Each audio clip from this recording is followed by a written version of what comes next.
something you've never heard that will blow your mind.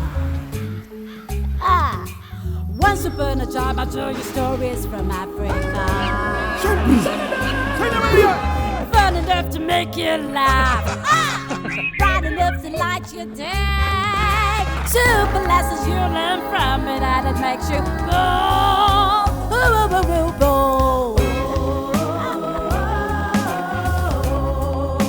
I am Grandma Wura. I am Grandma Wura.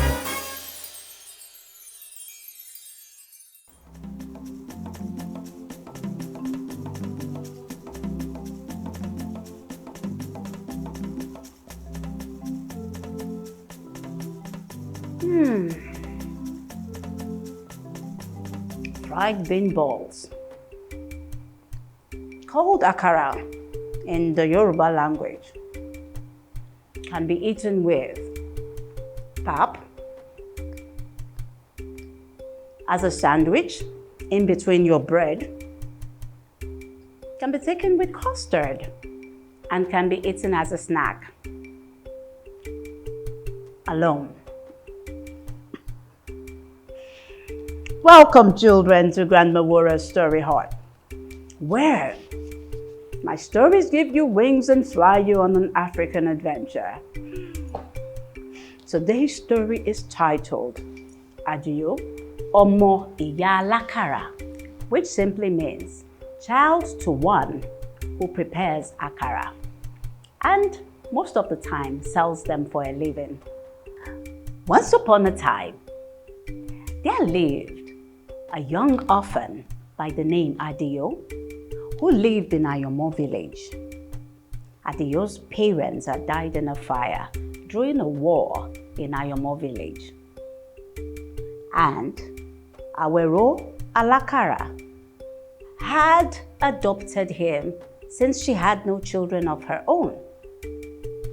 She took Adio as her own son, while Adio, on the other hand, took Awero as his own mother. And you know what? Awero did all that she could to ensure that Adio had a good education, that he went to school.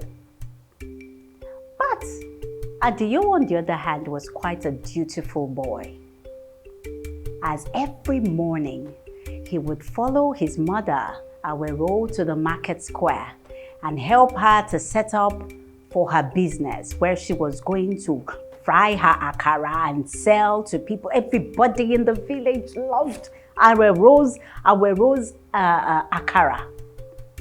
And so, right there also in the market square, before Adio went to school, he would also help the market men and the market women to clean up the market square. However, there was a strange old man that sat in the market square by a little corner.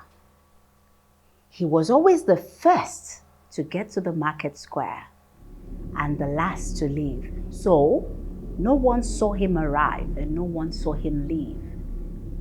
Strange looking man. He spoke to no one and no one spoke to him. Sometimes Adio would ask around.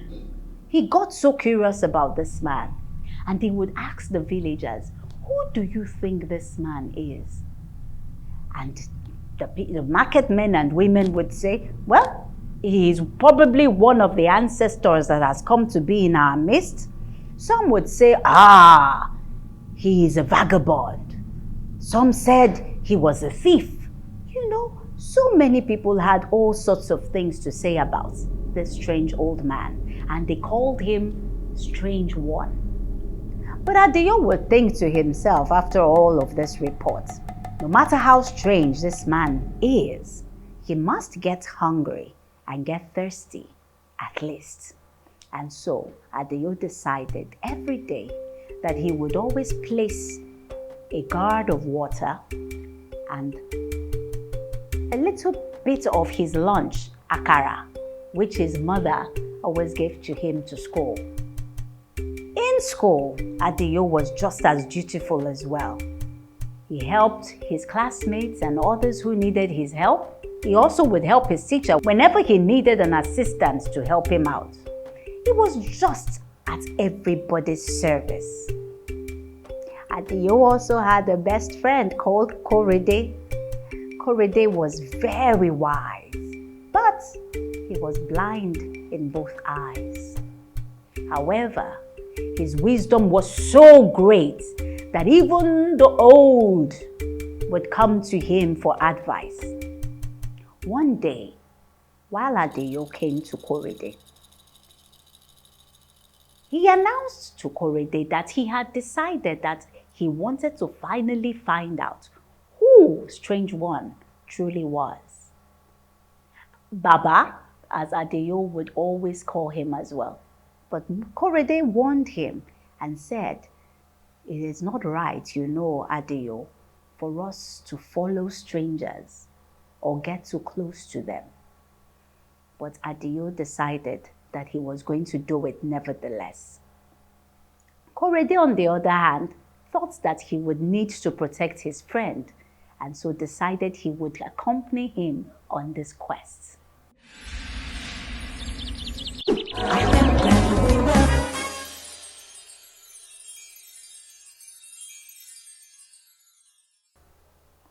That day, after everyone had left the market square, Adio and Korede quickly hid behind the tree.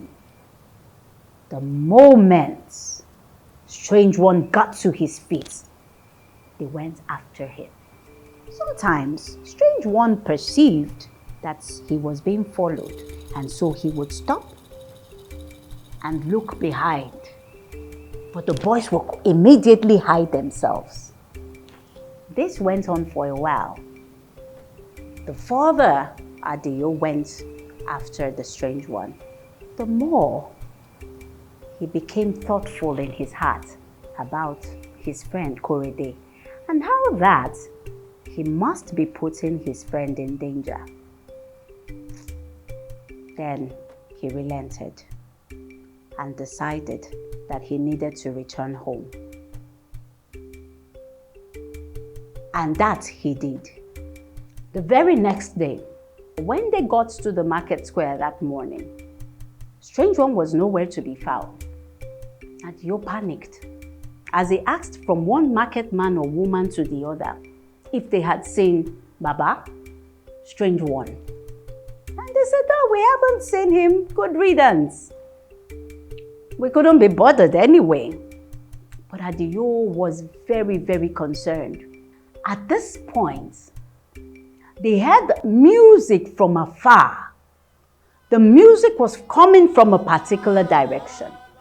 Everyone in the market square stood up to see where this music was coming from, and they saw men and women dancing toward the market square, and they were singing. The music, the song, everything went on, and these people were dancing happily. And they danced and danced all the way to Awero's spot in the market, exactly where Adio was standing with his mom, Korede, all in the same spot. And then they made way as the Alaafin of Oyo walked right in between them to reveal himself. And everyone went, including the traders, everyone, "Kábíyèsí o." Usually a Yoruba greeting used in hailing the king. And then he looked over to Adio and said, "Adio, we have come to crown you king." Adio said, "No, I can't be a king. I'm a little boy." Then the king began to tell Adio that a long time ago, the people of Ayanmo had come to him in his palace to tell him that they had finally found a king for their village after the war that transpired years ago, and that they had found this king in the little boy, Adio, who seemed to serve the entire village and loved the village of Ayanmo with all his heart. Without telling the villagers, the king had sent his own servant, Akonde, to disguise and come in the midst of the market square to study Adio for a while. And this Akonde did. Then the king summoned Akonde out in the open. When Adio and everyone looked at Akonde, it was strange one. Strange one! Strange one!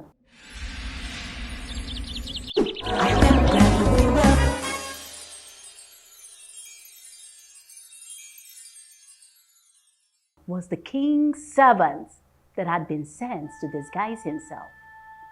And so, Akonde had taken word back to the king about Adio, as well as his best friend Korede, and how well behaved they were, and how much they served the village of Ayanmo.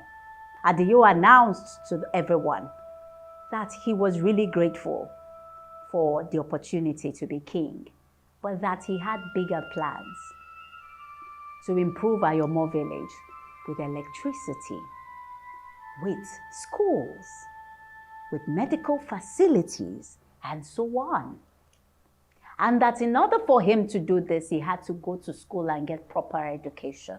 However, he had trust in Korede to do a great job at being the king of Ayanmo. And so he suggested to Kabiyesi, the Aláàfin of Ọ̀yọ́, if his friend Korede could be king instead. After thinking it through, the Aláàfin of Ọ̀yọ́ decided that, of course, after all, Korede had been bringing peace to the village of Ayanmo with his wise counsels. And so, he too was good enough to be king. And from there on, Korede was made king of Ayanmo village.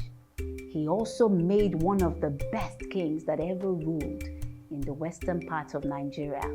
While Adio went on to further his studies, the village of Ayanmo sponsored Adio to even going further in his education.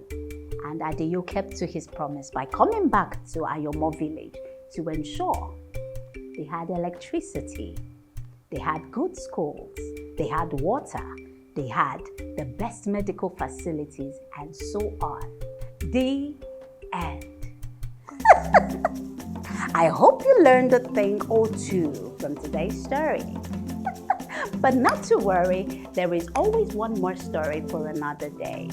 Until we come your way again on the Grandma Wara's Story Hut. This is Grandma Wara saying bye-bye. Today on Grandma Wara's Story Hut, we learned that it is important to serve those around us, be it our parents, community, or our friends.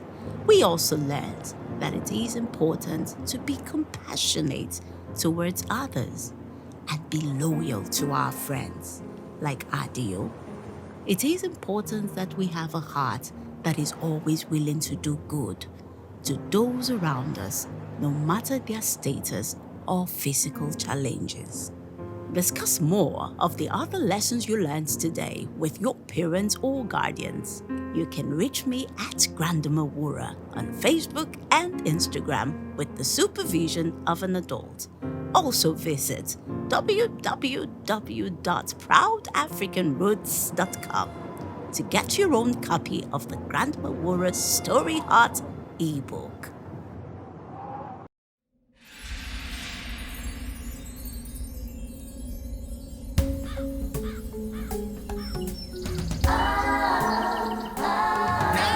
Tell you something you've never heard that will blow your mind. Once upon a time, I told you stories from Africa. Fun enough to make you laugh. Bright enough to light your day. Super lessons you learn from it, and it makes you go.